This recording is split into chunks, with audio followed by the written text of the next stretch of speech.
Howdy, Right. partner. Welcome to Howdy Partner, a weekly Twitch series highlighting AWS partner network partners that have built innovative solutions validated by AWS solutions architects. Today, we're thrilled to feature Vasion, a company dedicated to enabling digital transformation for organizations worldwide. I'm today's host, Jeff Graham, joined by familiar face of Patrick Vassell, a regular host or co-host here on Howdy Partner. Hey, Patrick, how's it going? It's going great. Going great. Very excited for today's session. Very interested in their service and their product, and very excited to be co-hosting with you as well, Jeff. So welcome aboard, and I hope you have a really good time. So yeah. Thank you. I'm sure I will with your assistance. But I'm ready to dive in to see how Vasion is changing the game for digital transformation. But before we bring on today's guests, let me give you a high-level overview of Vasion. Vasion offers a comprehensive suite of tools designed to streamline operations, enhance productivity, and accelerate growth. At the core of Vasion's solution is a powerful platform that empowers organizations to digitize physical data, capture documents, and connect systems. Their platform also facilitates the creation and customization of electronic forms, builds automated workflows, and ensures secure content storage within the integrated environment. Vasion strategically integrates with leading AWS services, ensuring reliability, scalability, and security for their clients. Leveraging services such as Amazon Textract, Vasion enables advanced document processing using Amazon S3 and Amazon FX storage, provides robust, scalable solutions. Robust, scalable storage solution, ensuring seamless access to critical data while maintaining integrity and security. For over a decade, Vasion has been automating business processes, fostering technology. The mission to make digital transformation accessible to all drives a culture of innovation and exploration, delivering tangible results for their clients. In essence, Vasion Solutions embodies simplicity, cost effectiveness, ease of implementation, offering organizations a pathway to greater efficiency, agility. By removing bottlenecks and harnessing the power of automation integration, Vasion empowers organizations to thrive in the digital age. And with that, let us bring on today's guests. Sounds good. All right. So let's start with a round of introductions, and we'll start with Bruce Malyon. Good afternoon, everybody. Thanks for allowing us to come on the platform. We're excited about it. My name is Bruce Malyon. I'm one of the product experts at Vasion. We've been doing this, like I said, a long time, 10 plus years. Jeff, you did a better description. I think the date we're done, right? So you said it all, right? So what we're going to do is we're going to kind of dive into an overview of the platform, and then I have my two technical experts that are going to kind of run us through the configuration and setup. So I'll switch it over to Keith. Hey guys, my name is Keith Slyman, and I've been working in the document management space since like 1997. Been in the Vasion platform and working with Bruce probably again for like the last like 10 or so years. And exactly as Bruce said, we'll take you through some stuff today, and hopefully have a good time. And I'll kick it up to Ben. Hey guys, Ben Smith here. I'm the new guy on the team, so I've been here about 4 years. Just been following Keith around. Started on the support desk and moved up to professional services or system engineer role here. I feel like I kind of started this Textract integration, so hopefully we can show a good demo here for that portion. I'm sure you will. But before we get to the demo and the presentation and talking more about Vasion, can each of you talk about your background, how you got into tech, specifically this domain, starting with this time, Keith? Sure. Yeah, so it was probably back in the mid 90s. I was working for a large box manufacturer, and I got my foot in the door into the document management space where it was kind of early on in a broader sense for a lot of companies. And it was a larger hospital in the Northeast. And I pretty much worked on their site for I want to say the first like 3 months, self-taught myself. The system didn't really have any formal training. And from there, I just kind of grasped, data SQL databases and the logic ness behind what it takes to really form out a good document management system. Doesn't hurt that I'm a little talkative, so usually the customers kind of like me, and I usually want to do. Like I always say, I don't care if you spend $1 or $1 million with our company, you're going to get the same level of service from me. So that's been the journey for me for probably the last 27 or so years, and just keep adding to those skills, and from document management and getting my my Microsoft certifications for on NT4 servers and going through and doing Exchange and running network cable and setting up all sorts of stuff. It just kind of blew up from there, is probably a lot of the other tech industry people experience in their lives. All right. Cool. Your story resonates with me because I'm also a solutions architect by trade, but my heart is in development and I'm self-taught as well. So hearing your story resonates with me, and seeing how you you work with the customers, you show a lot of customer obsession. I like that. How about you, Ben? Yeah, so I started in the help desk role. Got out of college and started working for some help desk in the help desk organizations, and working directly with our customers were the people in the organization. So lots of hands-on, walking over to people's desks and fixing their computer, fixing Outlook, fixing printers, whatever it ended up being broke. Like the old saying is, if it's plugged in, that help desk is going to fix it. So that was sort of my role, and from there I started getting more specialized on helping an organization do that digital transformation and recognize that paper processes can be moved into like digital processes. So I started out doing a lot of SharePoint digital transformation. So an organization wanted to utilize SharePoint, and so we started moving some of the paper stuff into there, and then quickly realized that it didn't necessarily fit the bill for everything, especially for like AP processing documents. And so we started looking for solutions, and we found one that worked. And then we got that implemented, and then I moved over to Vasion and started working for Vasion, doing essentially the same thing for a bunch of organizations. So now, rather than helping that one person now I'm helping a bunch of customers and a bunch of people. So cool. I like that. That sounds great. I wonder, when you're working at the help desk, how many problems were solved by simply rebooting the system. But yeah. We used to just wait 15 minutes, and then they would reply and say, "Oh, yeah, I took a restart and it fixed it." So exactly. How about you, Bruce? Well, my journey in tech was definitely accidental. Like when I graduated high school, I wanted to become a cop. But I was too short back in the day. They had those height requirements. So I was too short to be a cop. So what I ended up doing was, okay, what can I do? I'm going to go get an economics and accounting degree. So graduated with that. I was an accountant for about 6 weeks.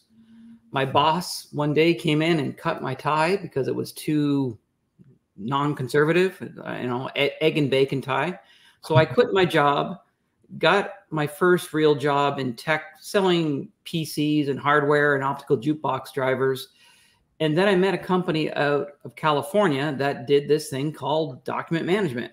And so in the early 90s, I was there. I started as a sales rep, ended up being a vice president, and ended up helping run the entire company with the president there, and brought it to an exit. So they basically did an exit. And then I started my own company that was then acquired by Vasion back in 2018. So that's where Keith ended up working for me. That's where I first met Ben. So we've been doing this a long time. And as Keith said earlier, from a customer support standpoint, that's the thing that's kind of carried me through my career, is we've have longtime clients. We still have clients today that have been with us since the late 90s, early 2000s. And it all comes down to what Keith was saying, giving great customer service. That's great. It's a testament to your customer service. But before we get into the actual the presentation. Can someone give me a brief overview of how this solution came about? Like, what did you see in the industry or the trends that showed that Vasion needed to solve this? Well, one of the things, and we'll get to it in more detail as we go through the slides, but one of the things is there's been different platforms out there that did different things. Like there was systems that did scanning and systems that did some document management. And then there was some systems that tried to do stuff in the cloud. And then they didn't had to use a third party for e-signatures or e-forms. And what we ended up doing was kind of saying, hey, what if we actually kind of put everything all together in one unified platform that was simple to use, low code, really limited configuration, speed to market was key in getting of our clients, in production. So if you went with a Vasion solution, you don't have to wait 6 months to get up and running. You can be operational in a matter of days or weeks, And so back in 2018, and I know we're going to get into some company history, but when the platform was initially acquired, the whole thing was to make it simpler, to make it SaaS-based, to make the user experience much easier. And that's kind of what we're going for. And as you see when we go through the presentation, the interface is very clean. It's sleek. And it's very intuitive. Cool. Well, let's get into it without further ado. All right. So what I will do is I am going to share my desktop first so I can go into the presentation. So I'm going to hit present. And I'm going to share my screen. Oh, wait. And I'm going to share my entire screen here. And you should be able to see the slideshow. Let me know when that is up. It's up. I can see it. You're good. Awesome. So Ben and Keith look the best. That's probably my best attempt at a smile. There we go. Okay. So what we put together today is, a little agenda. We'll kind of walk through who is Vasion, what is Vasion Automate Pro, and, some of the sections, like we're going to do a live tech extract build out. We're going to run through a demo case. And then Keith near the end is going to kind of walk through setting up some advanced features.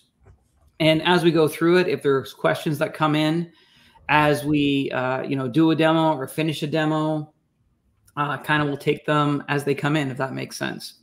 And so I'll leave it to Keith and Ben to let me know if there are questions as we go through this. So first thing was a company overview. So we're a privately held Utah-based company, but just like my career, happened accidentally, right? Printer Logic, and now Vasion has had a great history. So it was originally founded by Jarrett Taylor in 2001, and the original product name was Printer Properties Pro. And this was a small business. He was a founder that had a vision that basically was very passionate about, like, how do we get rid of these print servers, right? That was like the mission back then. And in 2012, he spent the first 10, 11 years running a small business, very successful. He ran into our current CEO, Ryan Weeded.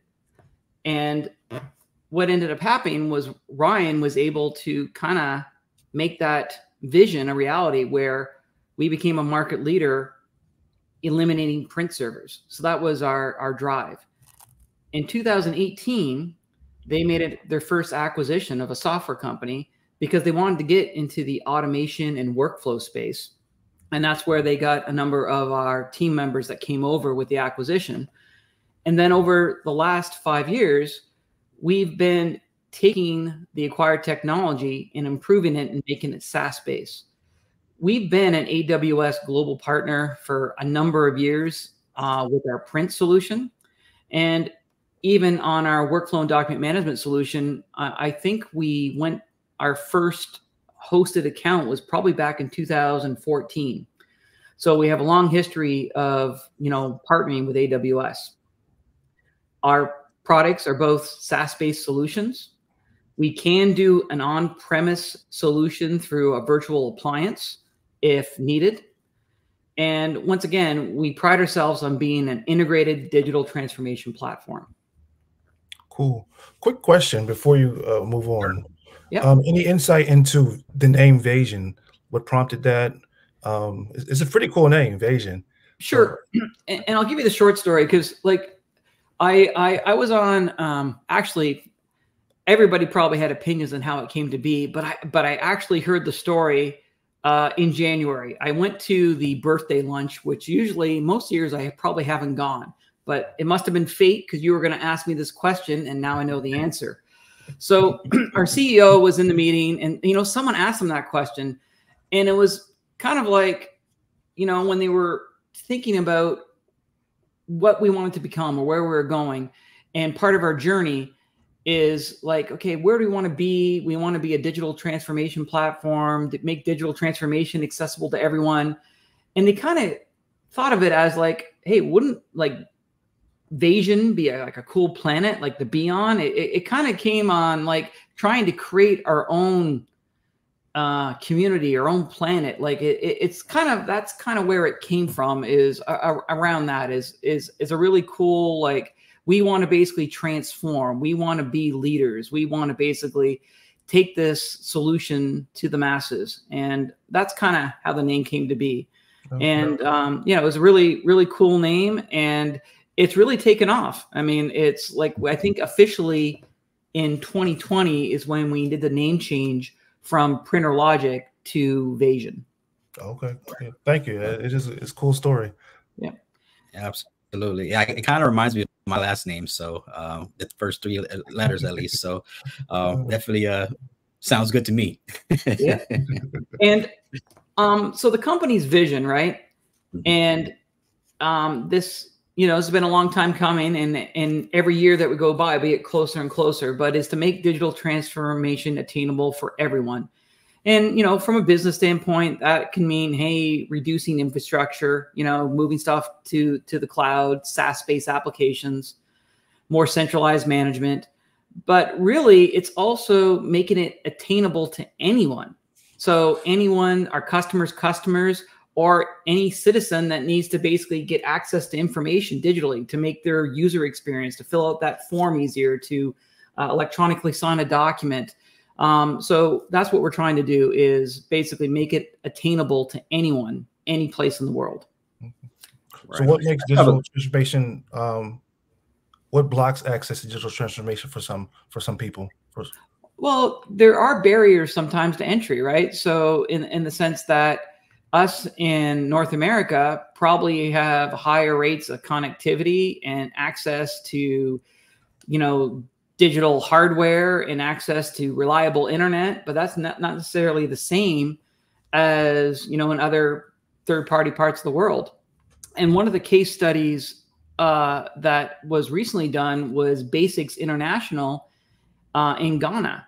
And, our CEO went over there and basically really helped digitally transform their process, and basically how they can get donations and donors. And so it's a really great video case study that anybody can go to vasion.com and go to our case studies and actually watch that video. It's very impactful. Good. It's good to see how Vasion is making a global impact. Patrick, did you have a question? Yeah, I was curious because obviously it's attainable for everyone, and I'm curious as far as, I guess, like, what sectors are typically more, the type of customers that you have. Typically are like in the fintech area, banking. Typically, where's the market that you guys typically resonate with as far as a little bit more than normal? Traditionally, I'd say it was always the top three have been, healthcare, fintech or financial insurance, manufacturing. But over the last couple of years, we've seen a big rise in, city and county governments. The Fed space is going to be big for us going forward.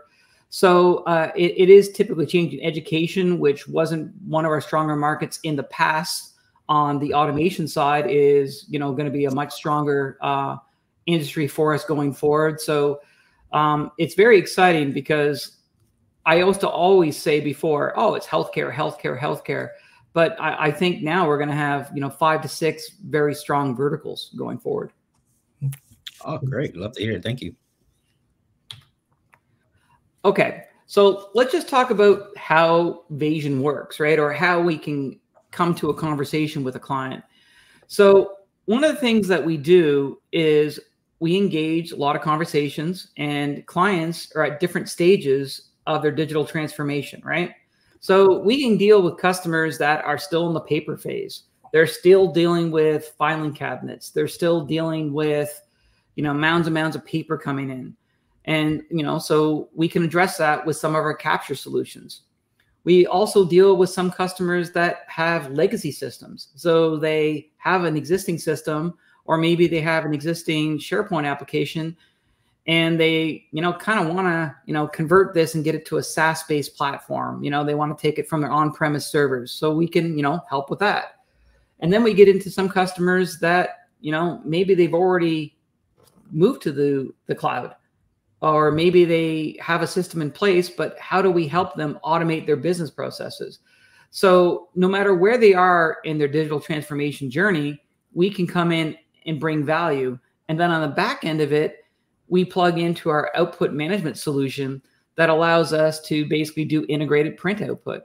And so it's really an end-to-end digital solution. And it's great talking to clients because I think we're one of the only companies that really have a whole print and document management workflow and output management story all in one.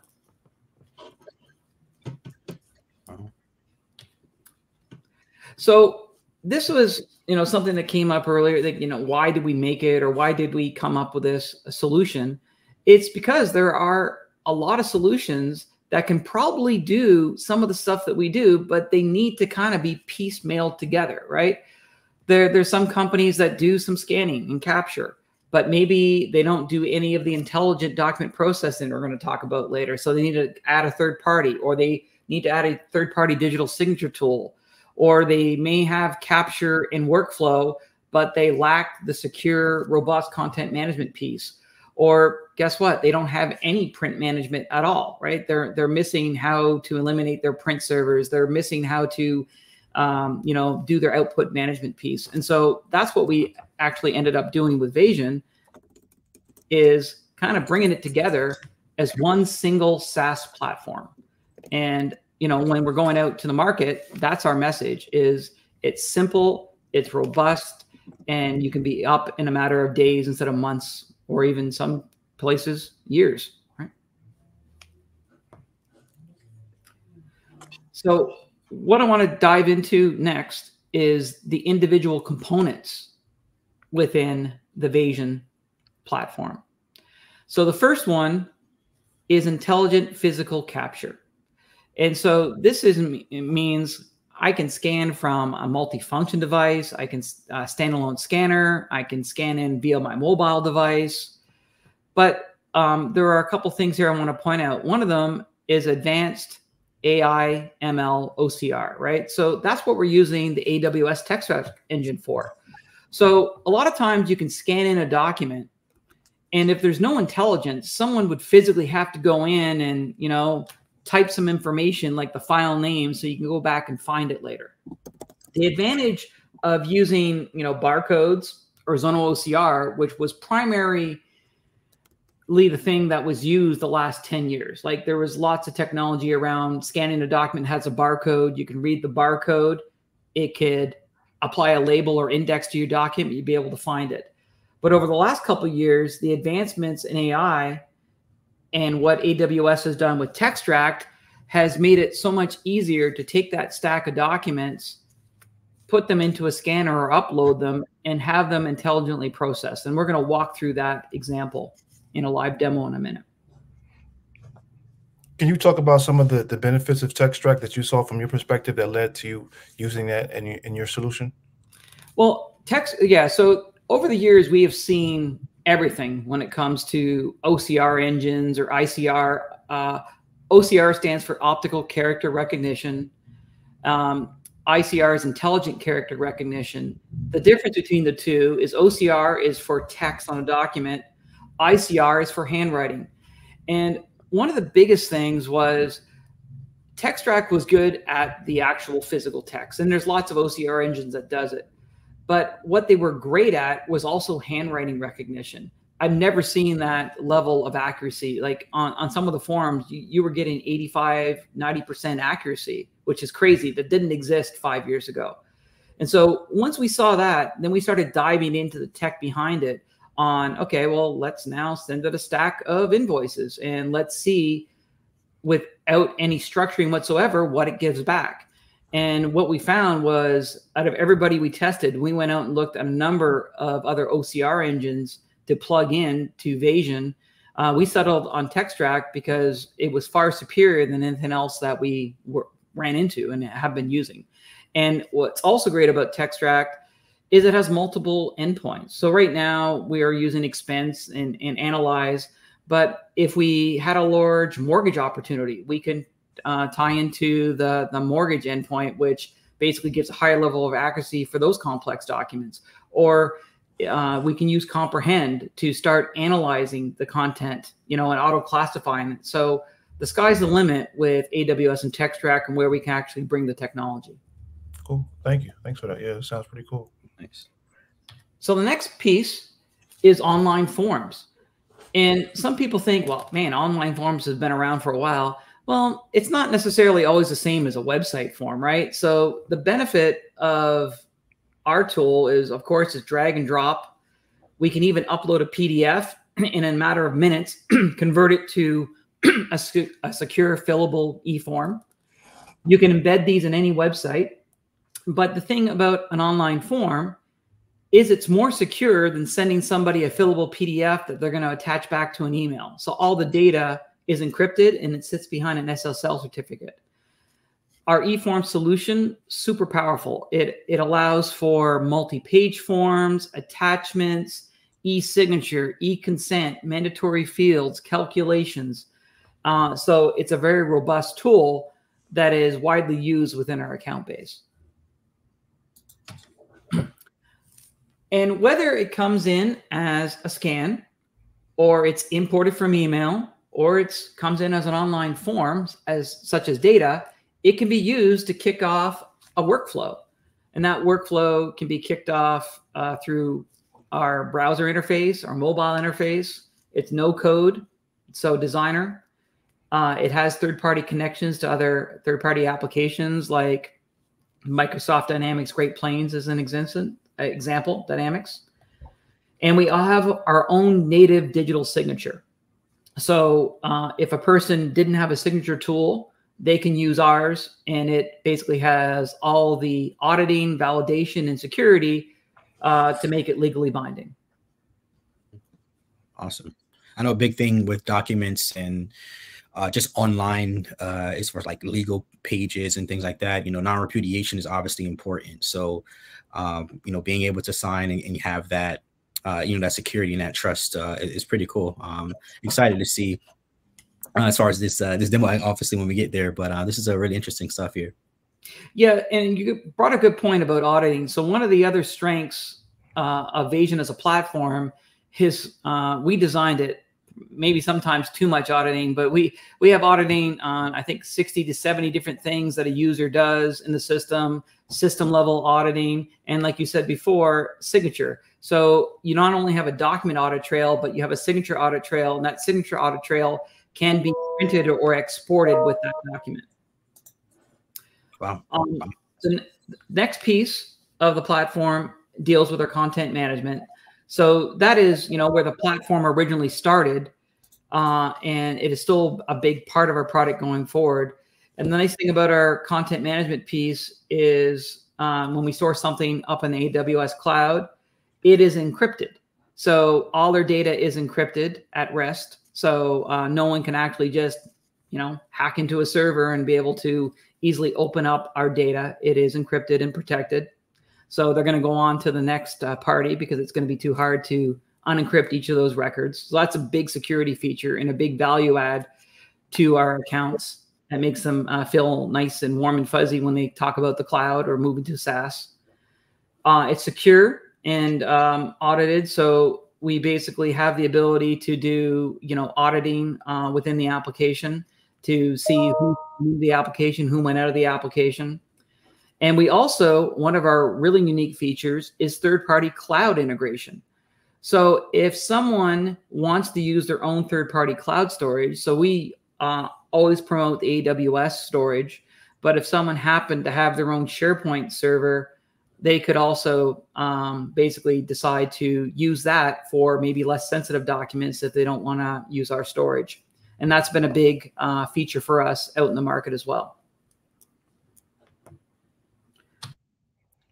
Right. The next piece of the platform deals with our output management. We're not really going to get into demoing the output management piece today. It actually may come up in one of your future sessions with our teams.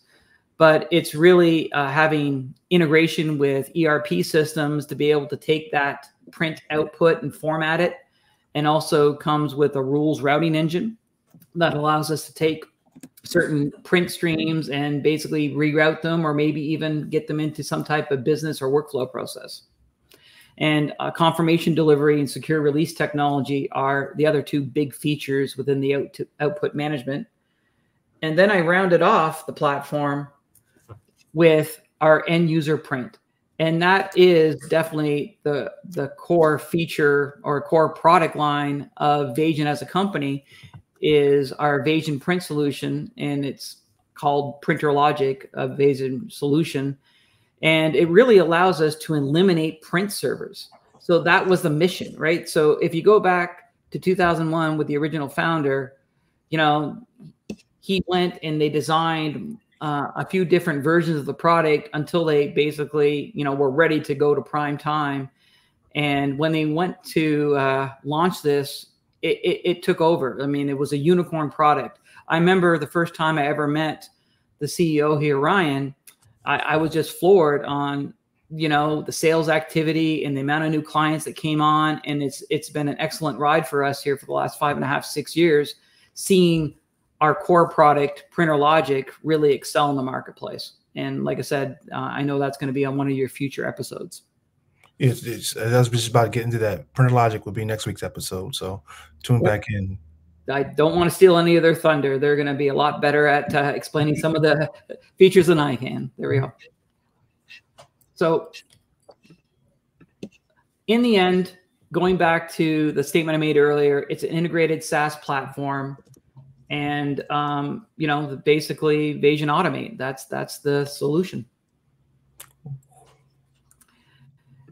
And so now I kind of want to have Keith maybe take over. He's going to kind of walk us through the SaaS architecture overview and a couple of case studies, and then I'll kind of head back to me for the demo. Go ahead, Bruce, you can hop ahead. So this is an architecture overview.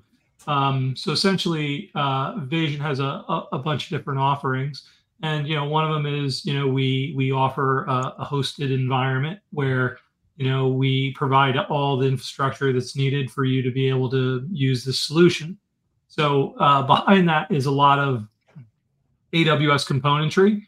And just to kind of step you through it. So if we start at the far left, we're the end user, and we can upload and get things into documents electronically into the system any number of ways, right? We can use some sort of scan device and get that piece of paper electronic and drag it into a website, the Vasion web UI.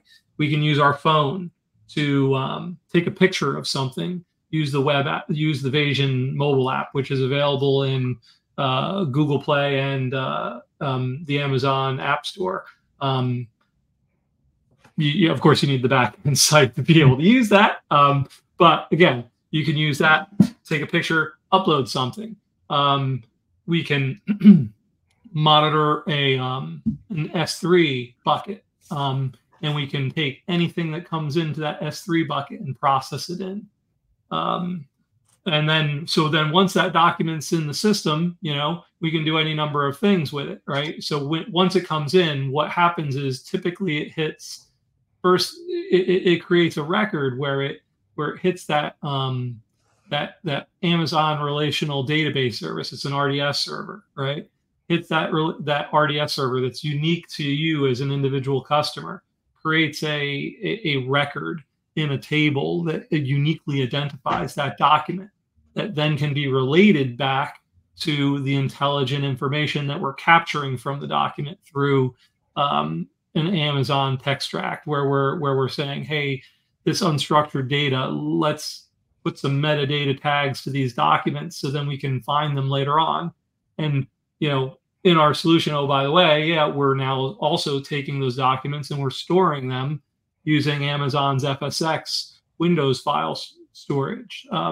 We do that because FSX is an awesome platform. I mean, prior to using that, we were up against a lot of the struggles that a lot of, customers have, or anyone who uses a server with some sort of storage has, where you're worried about volume size and running out of space and alerts and all that kind of stuff I would help. Back in the day, prior to the acquisition, I was one of the guys that helped manage the servers, and nothing's better than halftime of a football game, Super Bowl happened one year, we had a server hitting alerts, you got to stop what you're doing. You got to, there was pause the DVR and go deal with that. Right. The great thing about the FSX is, it's expandable and it's going to grow with you. Right. So that's where we use for, that file storage, because, one of the great things about our solution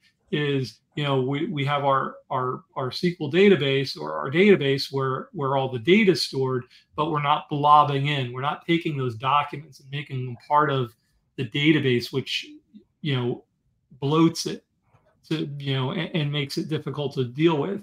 The documents in themselves stay in their native formats, where we can sit there. You bring in a PDF, you bring in a JPEG, you bring in a Word file, you bring in any file type, whether it's, you name it, we're maintaining that structure.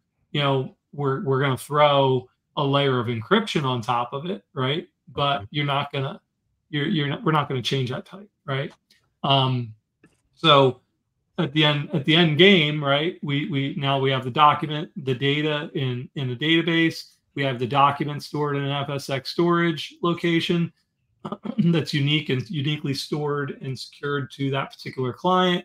And then, we already looked at it and extracted its things with it. One of the things I'd like to say, and I was going to say while Bruce was presenting, when he brought up the AI ML thing, about, the reason why we kind of went with the text extract engine. I was doing a demo type proof of concept at our company kickoff at the end of January this year. And so we were showing things to the text extract engine internally to our people. And so I was looking for some really bad handwriting things. And, I took a blank form and I started filling it out with my pen, and I was writing, and I write sloppy, and, it was picking up everything I write, and I was like, darn it, I want one to give me a lower percentage. I wrote with my left hand, dude. I cannot go left. I played basketball back in the day. I could not go left, and it still picked up. It put it at like an 80% read rate. Oh, wow. And I was just like, wow, it's a powerful engine. So that sidebar aside, right? Text extract does its thing, and then we're using AWS as our hosting, right? So we're using that as the front end. That's the powerful engine that's driving through and giving that site access to the community. Couple quick questions. You mentioned that there's multiple ways to upload documents. Do you have any data in terms of what is the most frequently used method from your users? Yeah, from our users, honestly, the two most frequently used ways to bring things in is either, we're importing it, they're drop So since the site is, on our side, right, it needs to make this leap across the internet to be able to get to us, right? So you need to really provide an efficient way for someone to do that. And honestly, the most efficient way is most customers will have an S3 or an AWS presence. So we just, the most popular way is we say, hey, you just set up your S3 bucket, and we're going to take you through it. We're not going to take it to fruition, but we'll take you through and show you that, it's a simple, straightforward UI using our web, where you simply supply, the standard things you would use in S3 bucket. And it now can be your portal, which is the great thing, because one of the things we're going to talk about with a case study is like we have a customer who I want to say their system is about 2.5 years old now, and we probably have about 2 million records in their system, all PDFs, and they come from, I want to say, like about 4,000 different workers, and from their corporate network, they're just dropping things into a folder that syncs over to an S3 folder, and it all just flows in, and end user perspective is they're not even interfacing with a Vasion web UI. They're just dragging it into a folder, right? And so it makes it easy for them. That's one of the more popular ways. One of the other more popular ways is to use a multifunctional device, right? So like one of those copiers, those big copiers that can scan and do whatever, right? So you can scan, make some PDFs really quickly and get them into our system rather painlessly. So we have, like I said, a lot of different ways. We've made it pretty simple for users, but I mean, I talked about two big organizations, ways to do things. You could sit there and bring it down to something, like I said, something as simple as a phone, right? So for like a distributed, where you're sitting there saying, like one of the other cases we're going to talk about, they can just put the URL on your phone, take a picture of something, and it's uploaded, and then it's content from there. Cool. And in terms of the Amazon RDS, do you know what type of RDS instance you're using? Ben, I'm not sure. It's Microsoft SQL. Okay, cool. Yeah. It's a I didn't know where you're going with that. Yeah, it's a Microsoft SQL RDS. Yeah. Okay. I'll get out the way and let you get back into it. Yeah. So why don't we go ahead and pop on down to the next one, Bruce?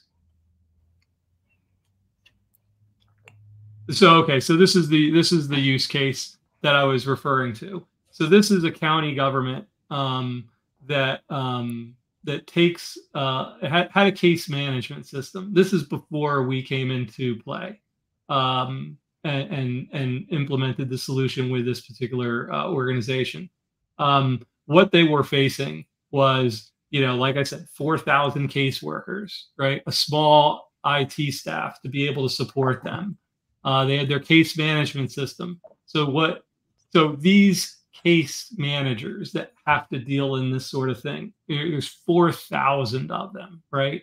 And they're taking documents, and what they were doing is they were, copying and printing them, pulling them from file cabinets. And now when these files get uploaded up to the court system, so it's been a long time since I've been in court. I think I was last time in court for like a speeding ticket or something, where I was trying to get rid of the points. The judge is always sitting there, and he's always got that little laptop to the side, right? And he's looking at the screen. So essentially, he's looking at a court system, right? Mm-hmm. And so if I were to go, in this particular case, if I were going to go to the courts, it's not like one big file where I'm leafing through it, right? Some of these cases are 500 pages long, and each document within the file is classified into being a particular type of document. So when they're talking to the people that are in front of the court, they have to sit there and refer to particular document types. And so they need to get to those rather quickly. So in the past, what they were using these cover pages, right? And 74 different 74 different cover pages for 4,000 people, putting them on the right documents. And I can tell you, when I first came in, it wasn't an easy thing, man. They needed to be there, right? So they needed to scan them in, and they needed to be available for the court date, right? Mm-hmm. So if they weren't there for the court date, that meant whoever went in front of the court missed. The judge was mad, right? But then the person who's in front of the judge is upset because now they got to come back, right? Yeah. I thought they got cut off. Oh, yeah. I mean, no, that never happens. So it was costly to manage. It was an on-prem. It was a solution that was on-premise. It was in their environment. Okay. So lots of possibility for error. So if we bounce over to where we're at today, what we did is court case management system's the same. Okay. But essentially what we did was we replaced all those 74 cover sheets with a single blank sheet, where what it does is it assigns the case to a particular person that's going in front of that judge, and Extract reads the documents and classifies them to what they are, right? And scores them. And if they don't meet a certain score, then, they have to be dealt with. But that's, we're talking about like 5%. We're talking about a very low amount, right? Saving money on the storage because everything's going through to Amazon storage. It's no longer stored in, local file servers or anything like that, right? It's the court system. And the best part is when there are exceptions. So say if something doesn't meet that standard, right? We know who it came from. So there could be, so when I say there's those 4,000 workers, right? Each of those cases will have like 2 or 3 or 4 people assigned to it, right? So, and they're all kind of independent of one another. So the powerful thing about, one of the things powerful about Vasion is if it hits an exception, what we do is we kick it into a workspace, right? And we send it to all 4 of those people at the same time. So the first person who gets to it and fixes it, boom, it's done, right? The other 3 people, they're off the hook, So yeah, so it was a huge leap. The customer, this particular customer, we did it in a phased approach, and this particular customer was very happy with us to the point where we're expanding in other areas with them. So we can, yeah. All right. I do want to say one thing. I think this is really cool, especially on the fact it's just taking away the undifferentiated heavy lifting that the court systems had to experience. So you're definitely, as far as a savior for them, as far as their day-to-day workload, and ultimately in speeding up the court system process in general, as far as having those documents available. Things can get lost. Discovery times can be as far as like shortened, and I think this is really cool. And this is one use case shows the power that you guys have. Yeah, I mean, even so far, Patrick, right? There's in these particular cases, right? So there's 2 particular types of cases outside of the norm. One of them is like a last minute, and one of them's like where they're petitioning the court for something, right? So those 2 types of cases, the documents literally can be made at like 8 o'clock or something. Nothing happens at 8 o'clock in the morning, right? Let's face it, in the court system. But we're saying 9 o'clock in the morning for like a 1 o'clock case. That would never happen in the old system, right? Nope. In the new system, right? We cherry pick those out because we know that those need to be turned around quicker than the other cases that might be processing through the system that are like 4 hours later, right? I'm sorry, 4 days later, right? So you're able to, because everything speeds up and the power of Extract, you're able to sit there and identify those particular exceptions to the rule, if you will, that you can sit there and say, hey, you can cut to the head of the line because we know that that's more important to move up, That's great. We do have a comment as far as in the chat. They did mention they agree. 10 times. This is great, real nice and clean. So they're loving it as far as in the chat. So that's really good to see. All Right. Also, All right. It's 6 o'clock, so I do want to just we do have as far as quite a bit of people that that like recently joined. So you know, this is Howdy Partner. I'm with as far as Jeff, and we have, you know, it's a wonderful group here at Vasion, and they're giving us details about, you know, their solution where you can, you know, digitize and automate your solution. So it's really amazing. If you haven't, you know, if you just joined in, we haven't done the actual demo yet. So it's actually coming up as far as, you know, shortly. But I just wanted to let those who just came in as far as understand as far as what the show is today. And yeah, thank you for joining. Awesome. Okay, Patrick. So we're gonna jump into the actual demo piece, right? Nice. So I'm gonna minimize the slide deck here for a second, and I'm gonna jump into an instance of Vasion. So, and Jeff and Patrick, at the beginning of the show, I said, oh my God, we're not going to even have enough content for 2 hours. Man, oh boy, was I wrong. There we go. I tried to tell you. Okay, I know, you know, anyways. So I'm going to try to be efficient with my demo here. So just to make sure we get everybody else the ability to show what we need to show. So just for, I'm going to log in to a folder called Accounts Payable. And to save time, as we talked about earlier, yeah, we can upload, we can scan documents. We just had some documents placed in this folder. Now, the thing is, these documents have no templates. So there's other solutions out there that you can go in and create zones on documents, and it's really not any AI or AIML. It's just templates, right? And if the template is perfect, it might be able to read it. But if that document comes in skewed, it's going to go to an exceptions folder. So what we have here is I have a bunch of documents that were just uploaded into the AP folder. What happens behind the scenes is a lot of people just think automation is workflow, right? Like, hey, you have a task, you send something to somebody, etc. But automation is much more than that. So in Vasion, we have very powerful system automation tools, and this could be 2 or 3 more Howdy partners to go into all the advanced functionality we have around automation. But for now, I'm just going to click on a scheduled automation that would happen automated, right? We would have a textract service that monitors those folders. And what that actually does is it takes those files, submits them to the textract engine, and start sending us back results. So if I go to that AP folder, it's real time. You can see they start disappearing as they get processed, right? And I can keep on hitting refresh here. There's 2 more that disappeared. And what it's doing, I'll go ahead. Question? Okay. So what it's doing as it goes through each one of these files is it's taking them, and depending on if they've passed, they go to review or success folder. If they failed, they may go to a review folder. That means it didn't read the data properly. And what I'm going to do now is, for time purposes, I'm just going to go to the success ones to see which ones came in, right?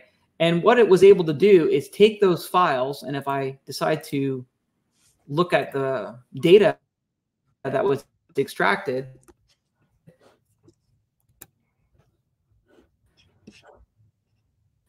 what it allows us to do is it will allow us, I guess it's, and then it will basically, and I can zoom in here for a second.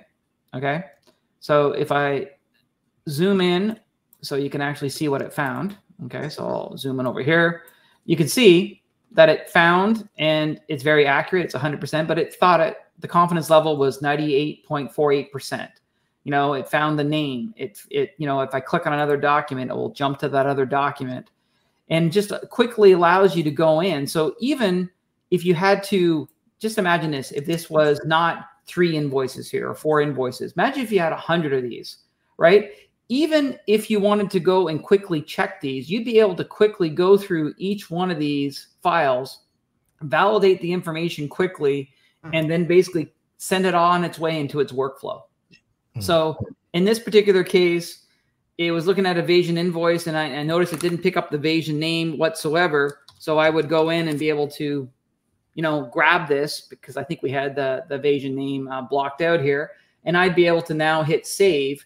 And now those documents can, after they've been validated, can then continue on in some type of workflow process.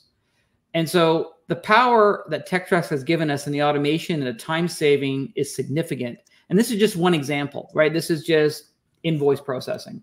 Just imagine what it can do when you're talking about medical claims, right? So imagine if you're a billing office and we can save you 80 or 90% of your job by processing this stuff in an automated fashion. And so that's really, a lot of times when we're talking to clients around TextRack, it's really just saying, send us your documents. We'll run them through the engine and we'll show you the results real time.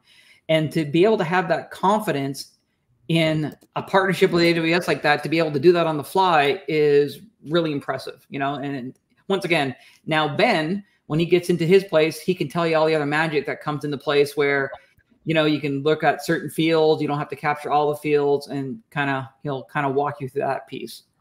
And so, question? Yeah, quick question. We're talking about invoices and talk about court documents.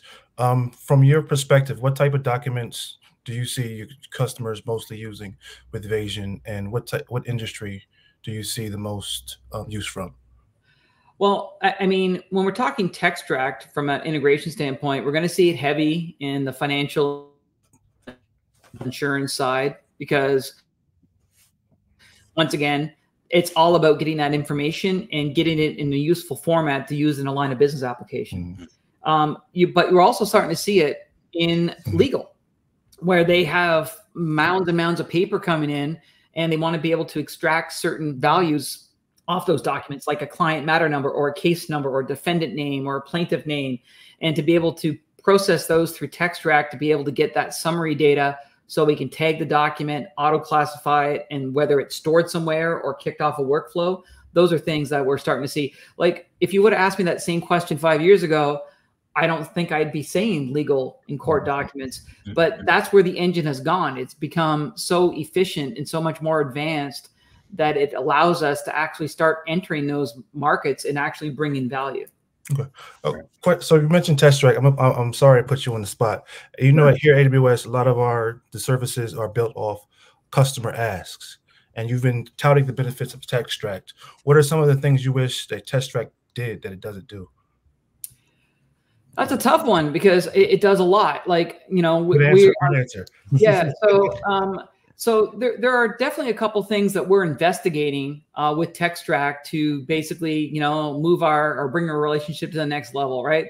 And some of it's around some of the tools within the TextRack engine that deal with auto redaction, right? So you have some pretty cool technology there that we've kind of prototyped a bit, and like, hey, if you had a document with personal identifiable information and it gets scanned to the system, before it gets printed off or stored somewhere, can we auto redact it? So those are things that we're looking at from a TextRack standpoint. The other thing too is comprehend. So comprehend would allow us to start analyzing the content that is extracted in the documents. And so we started playing around with that. And the other thing is the medical side. So you actually have a medical comprehend version that's specifically for medical files. Mm-hmm. And so those are definitely three things that, you know, we see on the horizon as advancements that we're going to do with the TextRack platform. One of the things that TextRack, I guess, doesn't bring to the table. Well, I mean, there is one thing that it doesn't do. It doesn't read barcodes. There you go. So you don't have a barcode engine. We have a solution for that. So there we go. So I did find something that TextRack doesn't do. So there you go, a barcode engine reader. So, but we have that covered in Vasion. So there you go. Cool. Thanks. Awesome. And for those who don't know, this is how we improve our, our services. So based on customer, feedback. And this is how we can, put in a request and see if this is something that we can add to the roadmap and, make it that much better. So we definitely appreciate, you voicing that, Bruce. And no problem, Patrick. And you didn't even bribe us with any gift cards or anything like that. So that was an official, a real answer. So I wasn't expecting that. So there you go. That's a good one. Okay. So what I'm going to do now is I am going to go back to the PowerPoint quickly, or the slide deck, and I'm going to hand it back over to Keith before they end off the rest of the presentation on the technical side, the build. And so I think Keith wanted to go through a couple other examples. Yeah, I'm going to go through these pretty quick because I'm looking at time. So these are a couple extra use cases, right, that we came across. We can furnish this into the chat, this link, so you guys, because I don't think we need to watch the video for everybody. We'll make sure that you guys have that in the chat if you want to go back and take a look at it. This is essentially a customer that we did business for, John Bonner Neighborhood Centers in the state of Indiana and the city of Indianapolis. And essentially they use our platform from a standpoint of people who are at risk and need rental assistance. Right? There's a trust fund out there where they help people who are at risk and getting behind in their rent. So in the past, it was a lot of emailing back and forth in paper-based forms. We changed it, made it electronic. The submission process and the approval process became much quicker and easier for them to make sure that they could get their things done. And then after, that's where we started. And then, of course, COVID hit, right? And COVID devastated a lot of people who were at risk for when it came time to pay the rent and take care of their bills. That's when it really came into play for them. So that's essentially what John Bonner does. I'll get that link over. We'll put it in the chat in a minute. So you can go ahead down to the next slide there, Bruce. City of Pensacola. We'll make this available too. Well, yeah, we'll make this available in the chat too. So this link, that's the city of Pensacola. Sorry. This link, what this will do is city of Pensacola in Florida, what they use our system for is they use it for a lot of different things. But one of the things that's public facing is we provide a public portal for people who need to search that records that are publicly accessible for people. So like that link there will bounce you over to the City of Pensacola site. It'll bring you to a place where you're able to search and look up public records. So the big thing there was that the use case there where it makes the government more efficient is, now it's no longer having to go fill out a form. Somebody who is in the city office takes the form, processes it, looks for the information, and then somehow delivers it to somebody, right? This way, now it's it's public facing, it's self-serving. Serve yourself, right? Hit the site. That's all you need. So super easy. All right. So then let's bounce down, and the last one we're going to talk about is town of Southampton. Southampton is a village in Long Island. Long Island loves to, it's not towns or cities. They always say they're villages, right? So they're a village in Long Island, town of Southampton.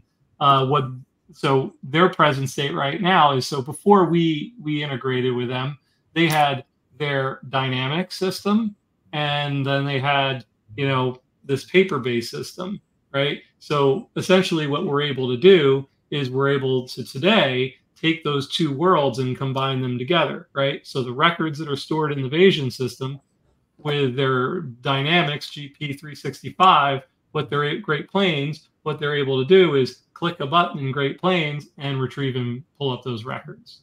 And the future state where we could sit there and say, how can we improve this in the future? Because right now they're not using a text-tracked environment, but we've been talking to them about saying, hey, you can take this text-tracked environment, and now, because a lot of their documents are financially based, so you can sit there and say, now we can do what Bruce already demonstrated, right? And automatically tag those amounts, get those invoice numbers, get those purchase order numbers, tag them to whoever sent them to us, all that stuff, and then you can join that make that integration between Dynamics and Vasion even deeper.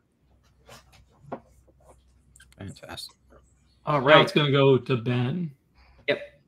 Here we go, Ben. I'm going to stop sharing. And you should be good to go.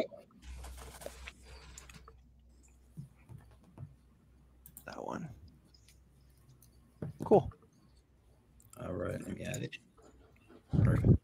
Thanks. So we're going to look specifically at the configuration for Textract and how that works. So I'm going to go under our advanced image processing. We have two types. We have our original Vasion AIP, which is template based. So if you have a document that maybe you're generating internally and the format doesn't change, this is a great option to use if that format isn't going to change in the future. But Textract really allows us to make that configuration for all those different document types. And so I'm going to go look at this configuration that Bruce had just run.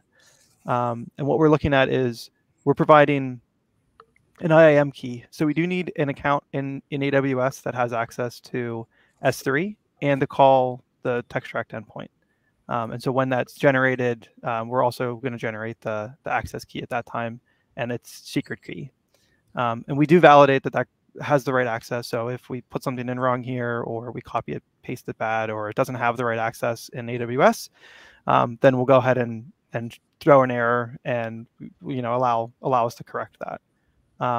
We're also identifying which region it's in. And so this is important because that's where that S3 bucket is. And so we want to make sure that that's part of the correct region. We have all the regions here that you can just pick the one that applies. And then finally access to the correct S3 bucket. And so this is just a matter of creating that S3 bucket in AWS and then picking it from the list that this account has access to. And once that's been validated, then we're able to pick the correct API endpoint. And so we have all the ones that AWS offers. Right now we're focused on expense documents because that covers sort of invoices and AP-like documents, receipts, those types of things. But we do allow for the identity, so we can scan in passports or driver's licenses and read that information off of that identity card. AWS, you guys have a lending endpoint to read through those mortgage types documents.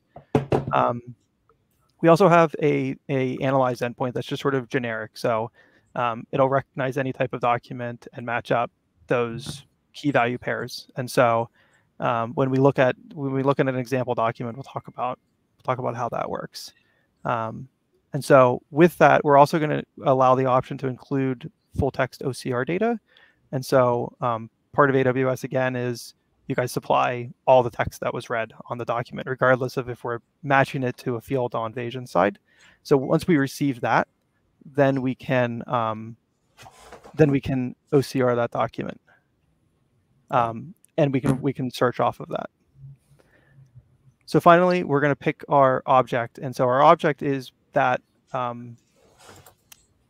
the set of fields that we have available to map against. And so our AP document, Bruce showed that we have a date field, we have an amount field, we have an invoice number field, maybe we have a PO, etc. And we can pick sort of whichever objects that we have available for this particular document. Again, we're focused on AP here, so we're going to choose that. And then finally, we're going to map through the fields. And so we look at our configuration that we have here, and we have, it gets a little complicated, but it's real simple to sort of set up. And so what I'm going to do is I'm going to browse out and pick a new file to upload.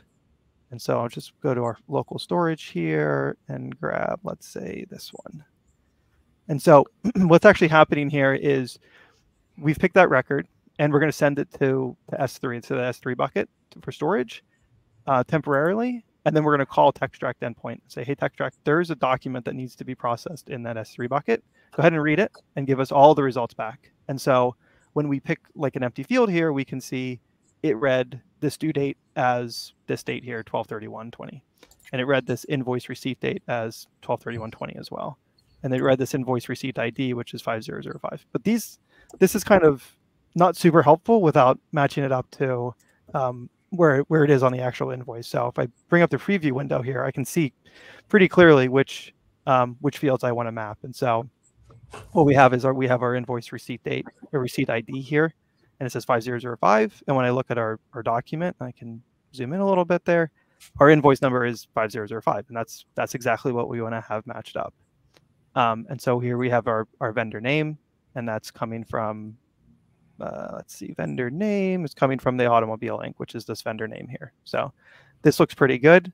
What you'll also notice is that we're able to map up different fields to the same field. So if we have this invoice that has a due date on it, but we have a different invoice that has the receipt date on it, we want to make sure that we're filling in both of those dates. And this is important because maybe that first document, it's not reading the due date, it's reading it as invoice receipt date. And so we want to make sure that that's mapped up correctly. And the mapping order we can define based on either which one we see first or the confidence level. So in this case, it does see both of these fields. We do have a due date and we have a invoice receipt date. And so with this checked off, we can say whichever one has the higher confidence level is going to get written in there. Or with this order, we can say it's always going to be due date first if that's available, regardless of the confidence level. And then it'll be the receipt date if the due date is not available. And then finally, we just mapped up this sort of notes field here. And so that's just going to take all this text and put it into that notes field. Finally, we have a redact option. And so when we talk about redacting, we're talking about specifically on the invoice itself as it's getting put through TextRact. So we can look more specifically at this once we look at the field validation. But essentially, wherever it sees this invoice number, if we enable redaction, it's going to add a black box around it to that image. And so that won't be available to be seen whenever this image is opened up. And this is especially helpful for those medical type documents where we want TextRact to read our social security number or first name, last name, but whenever our users who are reviewing that document, maybe they shouldn't be able to see that information. And so enabling that field for redaction would black that out on the image. And so there's one other setting here, which is the failed logic. I'm going to close that preview window.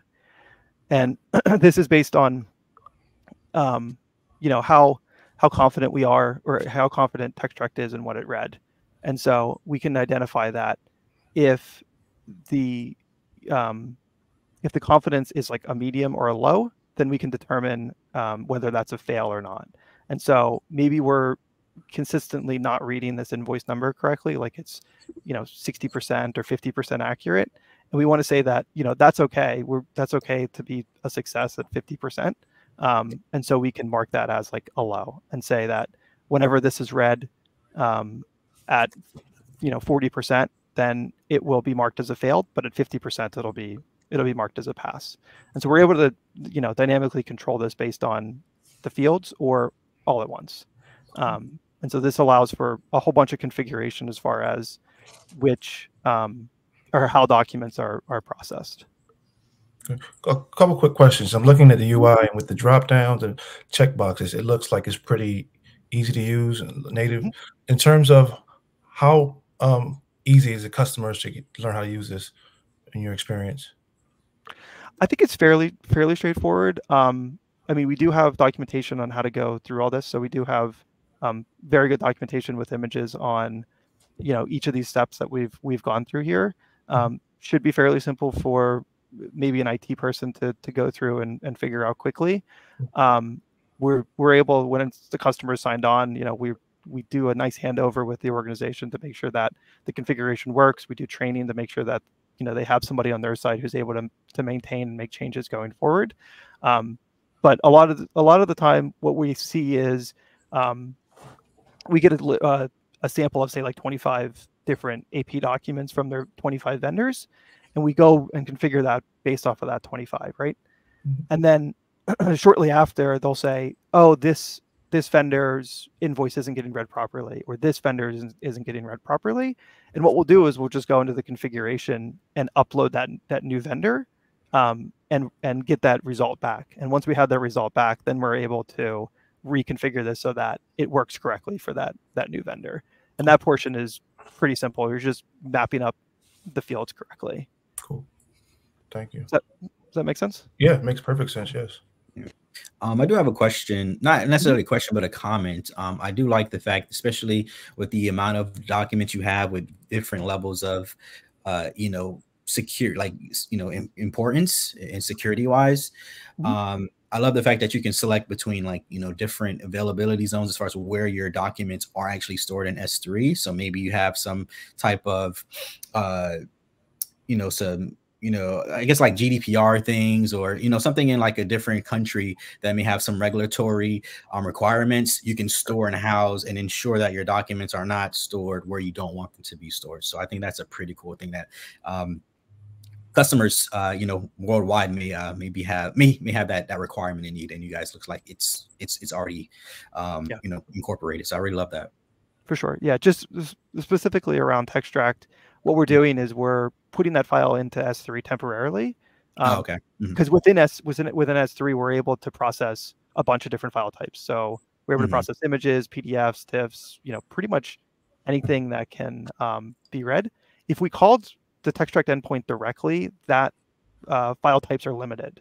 And so that's why we ended up with using an S3 bucket. But so once Textract's done doing its process, or if it fails or whatever, we're removing that document from that S3 bucket. There's no real reason to store it there permanently. Nice. If we do cloud storage, which I think Keith is probably going to go through, then those are permanently stored in that bucket. And so, yeah, definitely. And we allow regions there in that configuration as well. So awesome. Ben, could I ask or make a comment? So what Ben was showing you before was when he was in the fields, and he brought up a point that, hey, if a field's not coming up, we can add it easily. Or let's say you had let's say it wasn't 2 or 3 here. You had 100 different vendors, right? And let's say 80% of them came back perfect, everything aligned properly.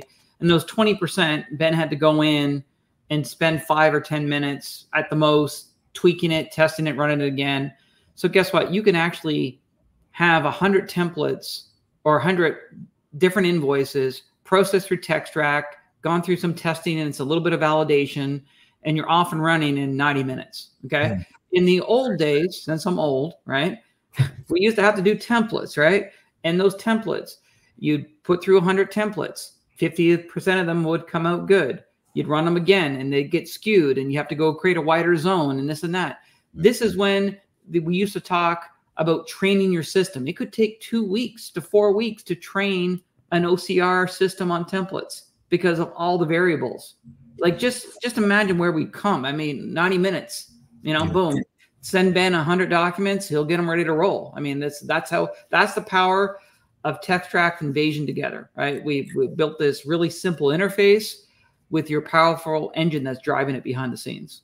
Yeah, I love that better together story. Thank you for sharing that. Yeah, that's great. And I do want to have a comment in here as far as, I believe it's Keep It 100.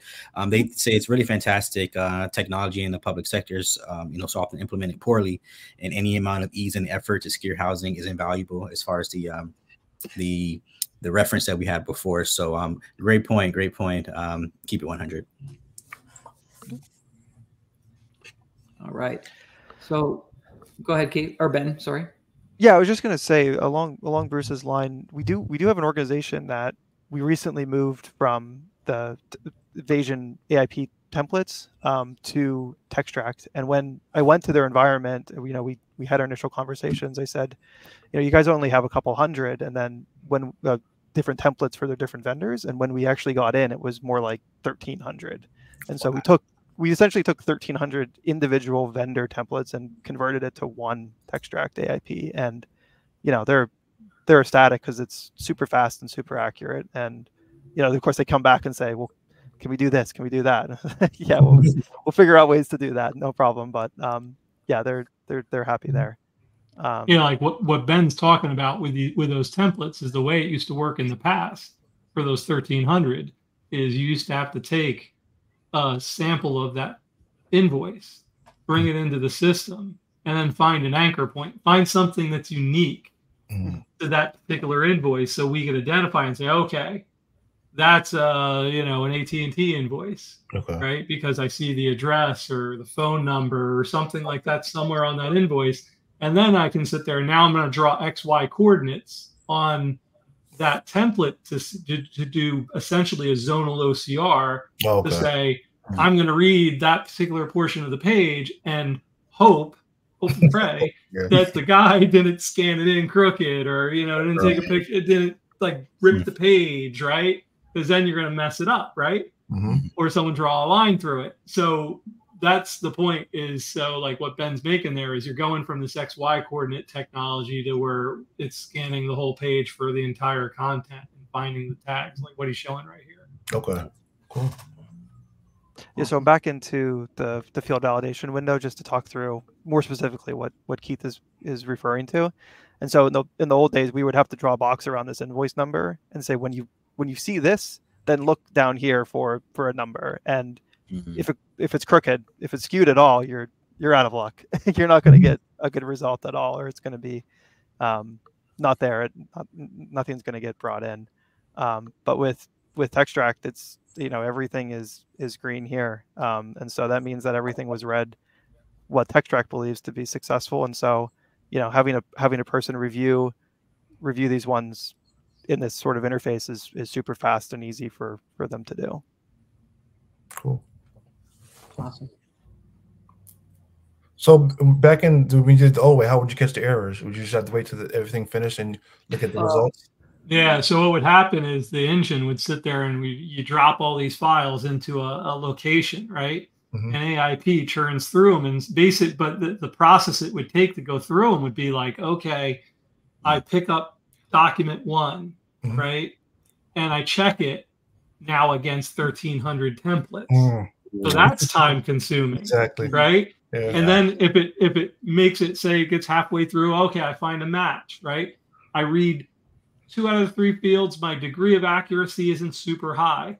In our system, we'll sit there and say, if the accuracy level is high and we deem it a success, we drop it into a spot where it's a success. We point it to a fail folder, right? So it basically either go to a fail folder or you'd send it off to a workflow. So in a workflow, it just present the document to a person. At that point, it's hunt and peck, right? It's let me look at the document, let me figure out where the data is, and let me just type it into the interface, So that's what Ben's showing right here. Yeah, so just to go off of what Keith was mentioning here is that we do have options on what to do based on what we believe or what Textract believes is a success or failure. And so it's pretty simple mapping at this point. We're identifying which folder we're going to be reading from.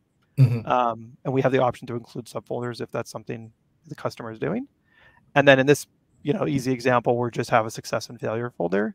But if it's a success, then we can say, let's start this workflow so that it can go for approval. If it is a type of AP document, right? We can say, if the invoice number is greater than $1,000, then it goes to, the person who submitted it plus their manager or something. And so that's all within that workflow configuration.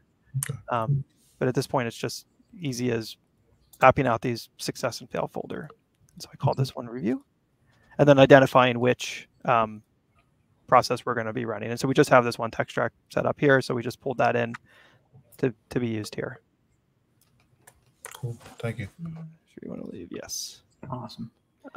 Yeah. And so just looking at that, there's one document here where, we set it up to fail. We blacked out the account name. And so it did fill in this none car for this vendor. But if we look at the percentage, it still thought it did a good job or thought it did a pretty good job. And so we want to make sure that we're handling that correctly. So if I look at the field validation, this is showing 79 or like 80% confident. And it tried to read this image at the bottom or the stamp at the bottom as that vendor name. So it did try, but this would be, sort of easily corrected for a user to put in a right vendor name here. Exactly. Cool. I mean, ideally, though, ideally with say Textract and unstructured data, right? So you could essentially sit there and assist with like passing data through systems. But the other thing is, say that data is available in some sort of third party or accounting or like some other type of system, right? What Vasion can do as an offering is it can sit there and create a lookup where it can say, hey, I'm going to look up to another ODBC data source based off of a unique key and pull back the rest of that information. Okay. So I can sit there and say, hey, you know, like, or I can even just verify and check it against the system and, you know, see if it's accurate, right? So that's a way around and using in the, you know, the fail safes and the checks. I see what you're saying. Yep. I thought of everything, huh? Yeah, man. Awesome. Well, you're going to have us back on, Jeff, because I didn't know. Go into more detail on the tech track line item details stuff that gets us into, you know, taking the information in the line items, being able to parse that and export that into the accounting or ERP system. So that's another event. We'll come back for that one. Yeah, happy to have you back. So I'm taking your no more demos. Nope, we got one more. So once Ben stops sharing there, I'm gonna pull over my screen here, and I'm gonna show how I'm gonna show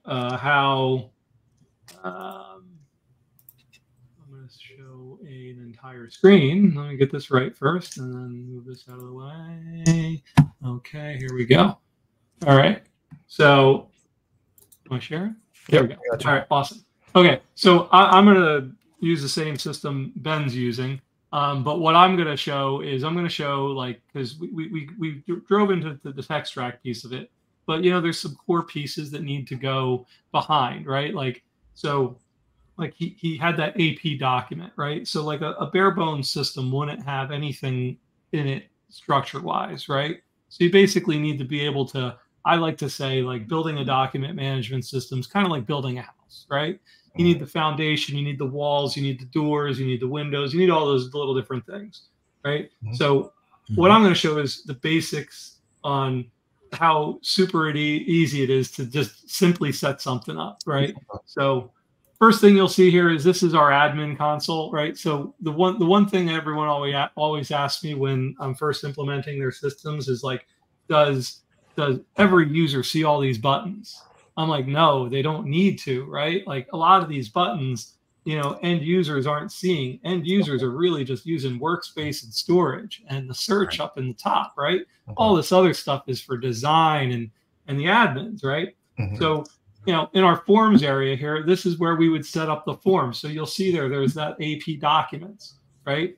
So setting up a new object is just clicking a new object, giving it a name, and we're going to use a legal world as an example. I'm going to call it legal documents, right? Click create, boom. You'll see it gave me 5 fields, system fields automatically right off the bat. So like if I build out a workflow, like that workflow status field is always going to be there, right? Who created the document? Who brought it into the system? I don't need to worry about creating that, right? Okay. I can say add a new field, right? Very simple. This is a label field. So you'll see if I put in a space, right? We're writing to a SQL database, that unique name, that's what's getting written to the SQL database. It pulls out that space. If I put in a pound, it doesn't put that pound in there because we're writing it to a column in the SQL database, and a pound, you can't have a pound in for a SQL column, right? Yeah. So we're taking out all those errors that an end user could potentially make. You know, it could say I'm not so super technical, right? So I got my first name field. I'm just going to throw in a couple more fields. I'll say last name. And I can, the text box is just your standard, you know, your standard type that allows for any characters. So I'm just going to do this quick here. I'm going to say email address. So you'll see here under my type, I have a bunch of different types I can choose from. Drop down. That's a pick list, right? A date field. But you'll see here an email address, right? So with email address, that means before someone enters that in, that needs to be properly formatted to be an email address. It's going to look for that @ sign. It's going to look for that .com or .org or .gov, right? We're going to create that. And then I'm just going to throw in one more field. I'm going to say case, and I'm going to put in a pound, right? This is going to be my case number, right? So I'm going to say create. and it made my list. So now, say I want to reorganize this, right? You got these arrows on the side. You can sit there and say, oh my goodness, I have to click one at a time. No, I can click this button over on the side and drag it all the way to the top, right? I can drag all my fields in the order and I want them in and get like it, boom, right in the order I want it in. I don't need to worry about clicking up to the top, right? So now I got my form done, right? So now the other thing I'm going to need to do is I'm going to need somewhere to put it, right? So I'm going to show you real quick, even though I'm not going to finish this, but this is our admin portal over here, right? Our admin app. If I click on my admin app, you'll see here under storage setup, I have a cloud storage menu item, right? Add a cloud storage provider. Double click. I know there's a couple other logos up here, but we're gonna talk about Amazon today. We're gonna click continue. Super simple, man. If you've ever worked with an S3 bucket, right? All you're doing is giving a description, which can be anything, right? Your key, your secret key, your region, and your bucket name, right? That's as simple as if you have any experience with S3s, that's super easy to set up. And now down here we have a checkbox where we can say use this only for importing documents in, for data automation. We're going to pull those in from there as opposed to primary storage. So we delineate between. You could potentially have two different S3 buckets in a given environment, one for pulling stuff in and one for storing things. Because if you really think about it, security-wise, that's what you really want to be able to do. You don't want people like nosing around inside the final storage location because we're going to set up security, right? Yeah. We're going to want to make sure that you're seeing only what you're supposed to see, right? Yeah. Mm-hmm. Absolutely. So, yeah. Keith, Yeah. Before you jump into something else, there's just there was two questions that came up, right?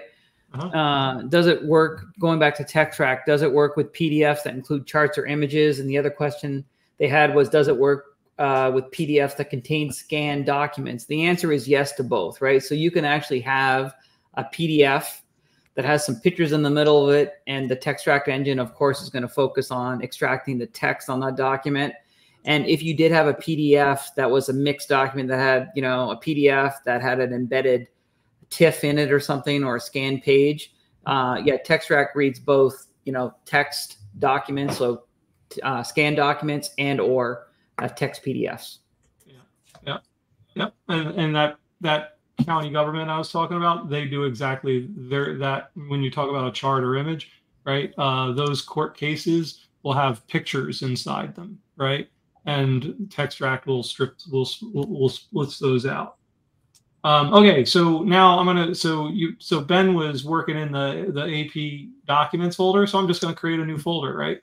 So I'm going to sit there and it's going to say, hey, you need a new name, right? So I'm going to say legal documents, right? My drive location, nice drop down. So this one's a Vasion drive, right? But if an S3 bucket, after I fully configured that out, you'd see your S3 bucket, right? My default object, right? There's my default object, my legal documents that I just created, right? So right underneath, when I'm creating my folder, I have the ability to enable full text search. So what that means is we're going to have our system in the background running, and it's going to sit there and read every word on the document. And it's going to sit there and say, I'm going to enable full text search for this. So if I have a PDF that's 500 pages long and I'm doing court discovery and I'm looking for a particular word within that 500 pages, I can do a search and jump right to that page. You'll see here I can check off and turn my encryption right on. I can set a password, so that way if I do need to unencrypt those files, I can. This one here, PII, that's personal information, right? So with that, we can do some reporting where we can tag back and say, hey, these particular locations inside the system contain PII. So that way, if an auditor comes in, we can give them a report and we can say, here's where the things are, and they can tell us what they need to look at. Okay. All right. So I'm going to click save real quick here. So you'll see that if I'm going to hit refresh real quick, and you'll see my drive now shows up, my legal documents, right? And then the last piece of that is a search, right? So how do you set up a search? All we do is go over to our admin app, we do our search setup, and we say, we're going to do an object search, and I'll say legal, document, search, right? And I select my legal documents. I can say, hey, I want to search on only specific fields. Say I don't need them looking at everything. I want to go by case number, first and last name, right? And I also don't need to look in every folder. I'm just going to say, hey, I just want to look in the legal documents folder, right? And then once I'm done with that, I click my add button, and now that's listed there, right? So I got my search, I got my document, my object, and I got my storage, right? So now I'm all ready to bring documents in. From a standpoint, I could just sit there and say, hey, go to storage on my legal documents. If I'm just using the UI, I can click this little button here, click on here, and I will just pull something in. Let's see here. Let me find something that's not... sorry. What am I looking at here? I'm trying to find something that's not so something generic. I'm having trouble finding something generic. Sorry about this, guys. Let me scroll down. You'll find a whole bunch tomorrow when you. There we go. Yeah, I'm just gonna pull in. Yeah, I'm just gonna pull in one of the things that one of the sample documents that Ben had, right? So boom, I can bring this in. I can let Textract do its work on it. But just as a user, I can sit there and say, hey, I want to put in the case number, right? And I want to hand key it, right? So like now I'm on my email address. If I sit there and go, see how my save button isn't active, Cool. right? Wow, nice. Yeah. So it's not until I properly format that email address that my save button comes active, right? Now, boom, it's saved. It's in the system, right? I know we're getting close to time here. The last thing I want to hit before we do a wrap up is there's two other pieces in our product that I won't fully do justice to in the time we have left. One of them is our signature piece, where we have a signature product where we can send documents out for an electronic signature, right? And that can be any document where I can say, hey, I want to upload a new document for signature. I drag it, drop it in, draw my signature zone. I send it to someone who is outside my organization or inside my organization. Doesn't really matter. They get that email. They can click on it. They can review the document. They can sign it, right? The other piece that we have inside our product is we have so I'm going to go back over to the forms. And if I go to my legal documents, you'll see here that I have a tab on the top for my forms. So this is an electronic forms piece, right? So if I said, hey, I want to make a new form. So say I wanted to have a public-facing form for someone. I'm a government, and I want to say, hey, I want you to upload documents. Like I'm looking for, copies of driver's license or of a school system, and I wanna have my field trip forms, accessible for parents to fill out. All they do here is like super simple, right? This is the form builder. I just sit there and say, legal upload form, right? I drag over the fields I want, and I'm doing this real basic. We can make this look super pretty. We can make this like, we can put columns in here, and we can put all sorts of stuff. I can even put stuff that doesn't need to be stored with the field. So say I wanted to sit there with the system. Say I wanted to say, hey, I want to grab all this information, but then I want them to give me some comments, on like what they're giving me, right? I can just change that to say comments, right? And now that's available for them to fill out, right? And so once I take this, I can go over and I can say, now I can make you sign it, and I can require you to put in to upload a file, and I can also manage the size of the uploads and the types of files that we want them to upload, right? So once I create that and I say save, oh, sorry, what did I miss here? Hold on, hide that. Oh yeah, I gotta select this location. Sorry, I'm going too fast. So if I say, let me put it in legal, and my destination is going to be storage, and I'm going to say that goes to legal and save. And now I can bounce back over to, oops, sorry, to here. I can say it's public, save that. And now literally that was what, 3 minutes, right? We could, right? I can sit there and say, let me go back over to here. I could copy this link, and I'm going to go to an incognito window so you can see I'm not logged in. I'm going to copy that link. I just bury that link into my site, and I have an e-form set up, you know? And the same rules hold true here. See how that comes up and says it needs to be a valid email address, right? So if I don't put in the right email address, it's going to complain, you know? So I can sit there and say, Vasion.com, and, you know, I'm using my tabs and all those sorts of things. So I can type my comments, and now down here is where I can do my signature. So this is a draw box, right? Or I can type and sign and submit. Gives me a little disclosure. I agree to it. That now takes that document and turns it to a PDF. And we can lay it on top of a template, so it looks like the PDF, you know, the paper document you had in the past. But, you know, just quick, down and dirty, nice and easy. What I just did. It's going to be this one, I think. Oh, sorry, wrong. I had a 50-50 chance, and I guessed wrong. There we go. So there's my legal upload form with my signature. Wow. Right, like less than 3 minutes, right? Yeah. So super easy product to use. Yeah. I remember as a developer putting together forms and then having a different solution to create the PDFs. So everything integrated in one solution is great for developers as well as customers. I love this. And what Keith did in like 20 minutes, right? Is he built that foundation, right? He built the foundation, the storage, you know, we didn't get into security for users, but, you know, the forms, the fields, everything like this. And then once the foundation is there, it's super quick to build forms and workflow and signature, and that's the power of the platform, right? So that's great. And to reiterate one of the comments, I really love the work you're doing with the public sector.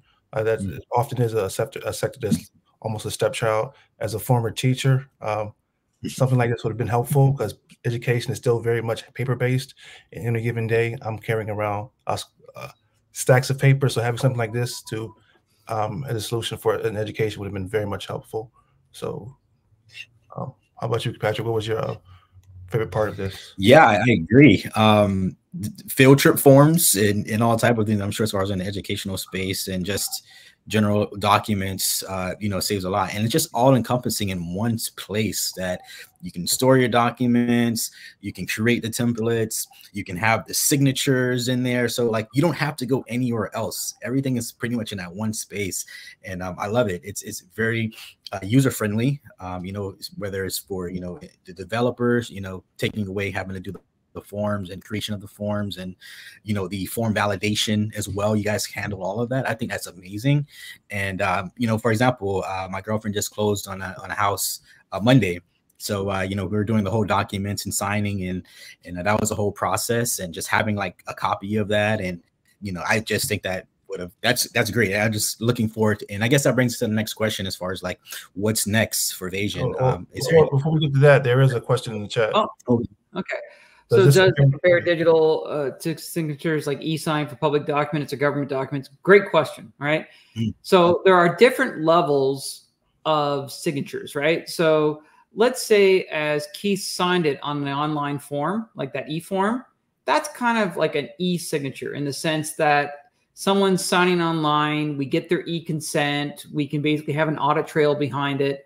But that's a little bit different. It can still be legally binding, you know, and you can actually tie in dual factor authentication. But then there's another level of digital signature, right? And digital signature is something that, hey, when you send it to somebody, we track the IP address, the email address it goes to, and it has a third-party validation, a certificate, right? That will basically validate that the person did sign it, right? And it will hold up. And if there's an edit done to the document, it will basically say, hey, this is not the original document. And that will hold up in the majority of your public sector documents, government documents. But there is specialized documents such as certain loan documents, certain lease documents, or even, like you said, closing on a house that have e-notary, right? So we're not on the e-notary part yet. That handles 3% of all the e-signature and digital signature tools out there. We're in the other 97%. So a lot of the times, you know, it's going to be completely covered with what we have in the platform. And if it's not covered, if there was a solution like, hey, that needed e-notary, nice thing about Vasion is we have the integration to, you know, integrate with something like that if we had to. Great. And Patrick, you were talking about what I get. Oh, yeah, go ahead. Yeah, I guess he kind of like was leading to it, but I just was curious as far as like what's next with Vasion. Is there anything innovative or new that you guys have upcoming on the horizon, or things you guys are thinking about that you can reveal? If not, it's okay. Well, no, I mean, we have lots of great stuff on you know, coming from a technology, because we're a technology company. We have great vision on where we're going. We're very focused on where we're going, all around make digital transformation attainable to everybody. That's a very lofty vision and mission, and we're committed to it. And so, yeah, coming up with Keith brought up the example earlier, City of Pensacola with a portal, right? And so we kind of have a portal there, but we're going to come up with a portal that is now part of the product where you can have public access, or our clients can start having the ability to upload documents securely, not having to rely on email, not having to rely on links. So, you know, that is something that's coming. Other things within the platform is, once again, continuing to push the envelope on ease of use and speed to market, right? And so we're hyper focused on that. We're hyper focused on, like, the terms hyper automation, orchestrated processing, which basically means, hey, going into any business, and we're not just talking about one workflow process. We're trying to improve the whole automation throughout the organization. And so, yeah, we have a lot of really cool things going on in development. If you talk to any of our project managers, they're pulling out their hair because they don't know. There's too much to do, right? So I was just on a phone call this morning with some partners and some of my colleagues in the UK. And it's like, I already hit up the guy that here's 3 new features, you know, that we could put into the platform. So, cool, right? Yeah, that's amazing. Thank you for that answer. Well, that's exactly what we're looking forward to for partners like yourself. So thanks. Before we started this, we were worried about time, and we're right up against time. Yeah, I know. I forgot. I you know, between me and Keith, we are motor mouths. No, it was great stuff. Oh, very perfect. Engaging, learning a lot. So I thank you for your time. Bruce, Keith, and Ben, very engaging, very informative. Thank you for our guests for tuning in. And remind you, next week we'll be talking to Printer Logic, and we're going to see how they are handling digital transformation in the same space. But thank you for your time. Awesome. We appreciate it. And for viewers, thank you for the great questions. And we do have a chat. We have a survey in the chat. So if you all can let us know how we're doing, how amazing we are, or how you can get in contact as far as with Vasion, let us know. And I will be more than happy to go ahead and get you connected with them as well. And let me actually post your LinkedIn in there if you guys are okay with that in the chat as well. So they can reach you guys directly too. But yeah, I appreciate everybody for coming, and the questions were great. So everybody have a good evening, and off to Thursday, right? Everybody go to bed and wake up tomorrow and start again. That was good. That's right. All right. Signing off. All right. Bye.